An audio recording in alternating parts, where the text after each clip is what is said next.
Hello Sagittarius, and welcome to your 2023 look ahead reading. I am Sarah Mackenzie. I read as Sora for Sora Sky Messages by Sora, and we are going to be using the Everyday Tarot by Biddy Tarot to look at the bulk of the spread, which will be a card for your sign, cards for opportunities and obstacles, cards for what you can and can't control, and a card for each month just to kind of give us an idea of what's coming. And then we will use the Tarot of the Sweet Twilight to pull a few themes for the year in general. While I am shuffling, I am going to tell you a little bit about my 2023. I've got a lot of fun things that I'm excited about, but the one I am most excited about is January 10th, the Haunted Tarot deck, which I have been consulting and collaborating on with Killer Pancake Illustration, will go to Kickstarter. If you look in your description, the very first thing you will see is a link for the countdown and information about that deck. I would really appreciate it if you could go look at it, check it out, share it. Genevieve at Killer Pancake Illustration has made a lot of decks before, but they have always been limited run, which is why this is the first time she is crowdsourcing, and to really make this project possible, we are going to need, as many people to see it as possible. So I want to thank you ahead of time for helping us out with that. I'm really excited about this deck, and I hope you will be too. Starting with a card for you, we have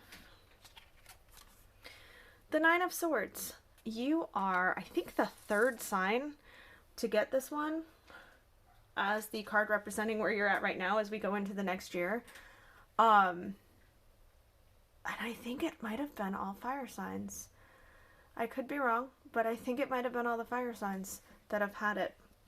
So I don't know exactly what that's about, but I do know that anxiety and worry are very common this time of year. And while this is a card that I myself see a lot, it is also a card that comes in to let you know that things are not as bad as they seem. It does ask you to be patient and let things unfold, and have faith in yourself and the universe as these things come into play. For opportunities, we have Judgment. This is not about judging yourself. This is about being able to look back at your patterns and make better decisions. In a lot of ways, the Judgment card asks you to stop judging yourself and to understand that the mistakes that we make are necessary for learning. So your opportunity is to forgive yourself and to look at your patterns and start a more intentional path. Your obstacle is the Nine of Cups. That's interesting. You're also not the first person or the first sign to see that card in that position, but the obstacle of the Nine of Cups is always, to me, very obvious, but not so much to most people. To me, this is very much, you got what you wanted, you got what you wished for. Is it really what you wanted? And the cups being the suit of emotions and relationships, this often comes up as, were you pursuing something because you thought it would make you happy, or because it was something you wanted? And then you kind of get to the point where you get what you want, and because you thought that was what you wanted, but what you really wanted was the feeling you thought it would give you, this is the kind of thing that can give you some pause. Looking at the opportunity of the Judgment card, you can look at how often getting what you wanted was actually what made you happy, and how often you actually did something that made you happy, and start to make those adjustments. It's tough, but it can lead to a much more contented life later on and set you up for something very good.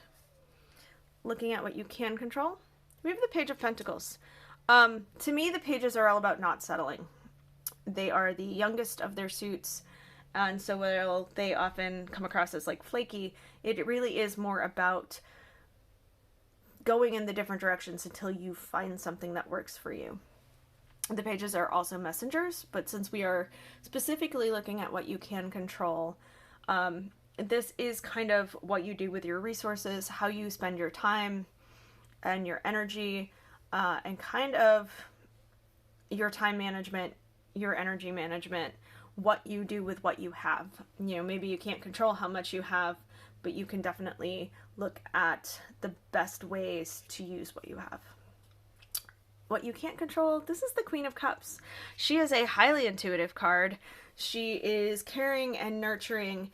And to me, it's almost the idea that you can't control your instincts. You can't control those impulses to take care of other people. You can control whether or not you feel the need to take care of other people, or I guess you can't control whether you feel the need, but you can control whether you put those impulses to action. The Queen of Cups is lovely.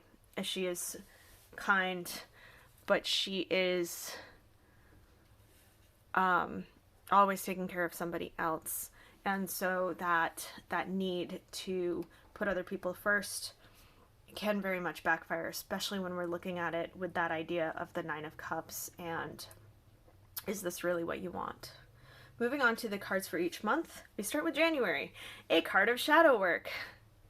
A card of knowing who you are, bringing up all of the pieces that you have shut down, whether that is because you didn't want somebody to see them or because you spent so much time taking care of someone else that you had to put pieces of yourself aside, or you've worked so hard that you didn't have time for things like hobbies and now you've almost forgotten that aspect of you. In January, we're going to start looking at who we are. You're going to look at what it is that you have been missing, that you have been withholding from yourself, and why, and start to appreciate it. Oftentimes, it is the things that we hide because we are afraid of judgment that make us the most interesting. So we're not going to hold back. It's interesting because the Sagittarians are known for telling the truth. But here it is that we are asking you to tell yourself the truth. Moving into February, we have the Four of Swords. After all that shadow work, we have time for some rest and some healing. The Four of Swords is my card of recovery. It is more than just quiet and calm for me. It is very much getting back into the swing, but having that calm period between adventures. In March, we have the Three of Wands, a card of spiritual growth. So here we have started to be honest with ourselves about who we are. Here we are letting that all integrate and settle in. And here in March, we're really starting to see what that means for us, both in terms of your personal journey and your spiritual journey, really learning about yourself. In April, we have the Seven of Pentacles. To me, this is always a card of growth, or I shouldn't say always. Nothing is ever always. That's why I like the tarot. But it is a card of growth, of starting to see the results of all the hard work that you've been putting in. And maybe you're not at the finish line, but you are really starting to get things working.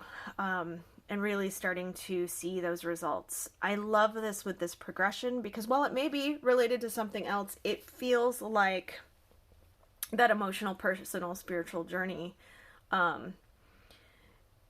starting to notice those times where you are being more authentic, or those times where you in the past would have been really upset or really ready to just turn around and go for something else that might make you happy, and now you are starting to see that going for the things that maybe aren't quite as safe but are the things that make you a little bit more passionate, make you a little bit more excited to get out of bed in the morning.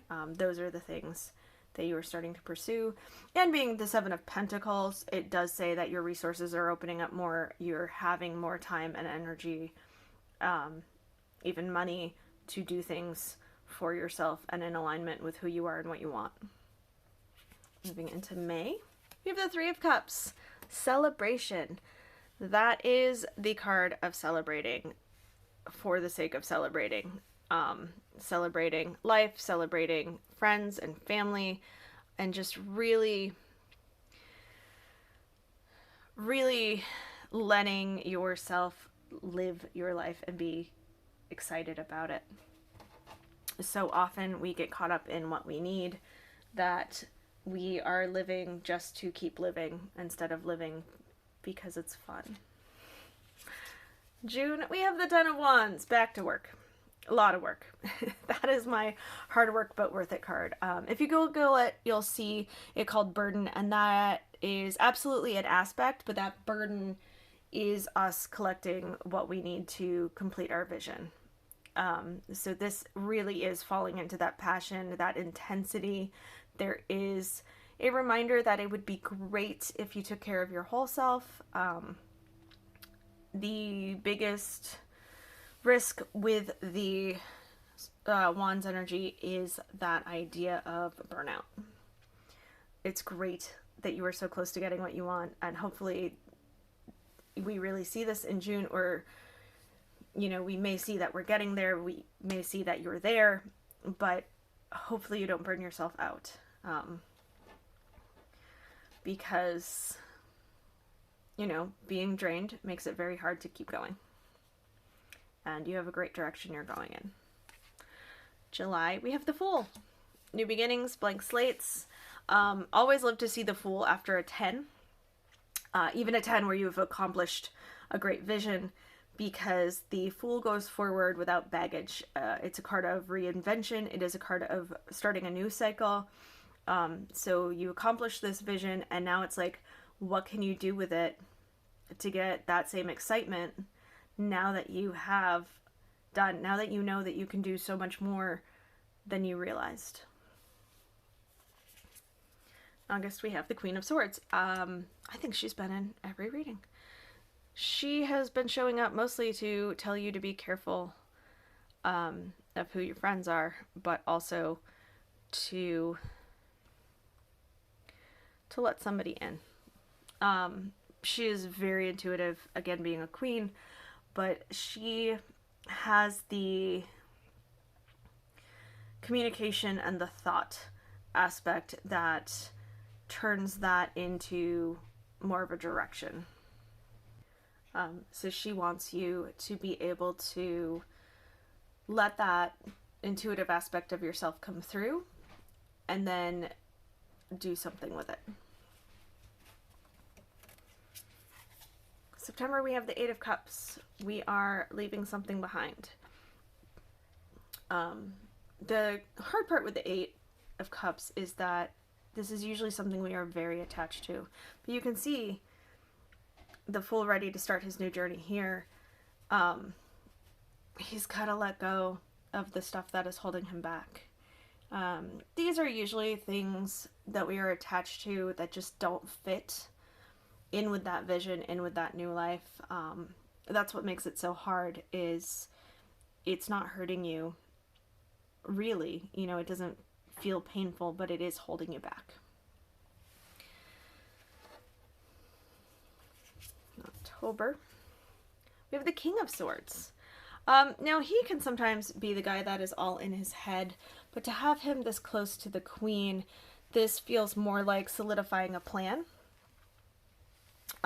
Whether that is for 2024 or for the rest of the year, this really speaks to October being a month of getting stuff together. Whether it is getting your act together or getting a business plan, or really deciding what your next step is. This is something solid with a lot of backup options. November, we have the Lovers. That is a card of choice. It is also the card of the foundational aspects of a relationship, but it is very much a yes or no choice. Given what we see ahead of us. This can be someone trying to come back, and you have to decide which path is right for you. If you want to go on the slower and steady, where you go back to the Eight of Cups, which takes you back to the 9, and you're not quite as happy as you thought you would be. Or if you decide to really pursue this other path and let things in the past be in the past. Finally, in December, we have the Five of Wands. This is often a card of conflict and confusion if you are a Rider-Waite based reader, and this is a Rider-Waite Smith deck. So looking at that, this can be the clashing over taking a new path. This can be the way that things work out. You may find that saying no and making a new choice bothers people, and it is up to you to decide if you're okay with that. But ultimately, you should be living your life for you and not for what people will get mad at you or not about. I'm grabbing the Tarot of the Sweet Twilight for our 3 themes. While I am shuffling, I am going to thank you for liking, subscribing. A reminder that there are more than 12 people in the world, and so as much as I love these community readings and these readings for the signs,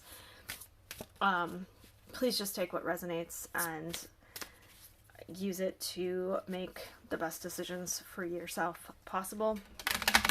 If you would like a more individualized reading, I do recommend booking an hour for a year ahead. These have been taking me between 20 and 30 minutes, but again, it is because they are for the group. For individuals, I like to have time to really look at the cards and discuss them, but also I tend to use a more involved spread.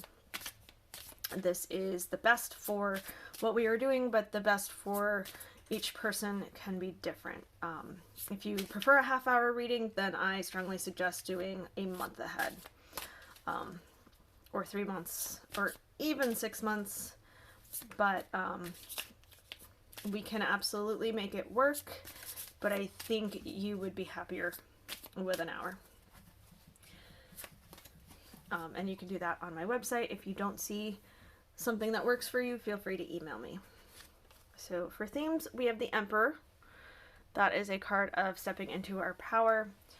Is a card of confidence and action, leadership. It, as a theme for a year, speaks to taking on a lot more responsibility, but in a good way. Granting yourself a lot more power. We have the Six of Pentacles. We are going to learn how to have things be reciprocal. We are going to start being compensated when we are giving. I love this with this what we can and can't control set, because the idea of, but they need it, I'll give it to them, is going to hopefully be overridden with, I also deserve things. So you can continue to give and help, but now you are going to have that energy reciprocated, and that is really important. And the Four of Wands. This is very much a card of finding the right people. Oftentimes it's referred to as the card of weddings. Sometimes it's referred to home. For me, it is about who feels like home, who you take to things like weddings. Less about the event itself and the place itself, and more about that trust aspect. Who, when you decide your vision and you decide that you are going to make these changes and you are going to be your most authentic self, who can you go to safely without feeling like you're going to get shut down? Those are the people that you are going to draw into your life this year, and those are the people that you need to keep in your life this year so that you can truly step into those other themes. I hope you have a really, really wonderful year. Thank you for watching. Thank you for checking out Haunted, and hopefully some of this helps, especially just get you out of that Nine of Swords mentality. You are worth it, and you will do great things. Thank you.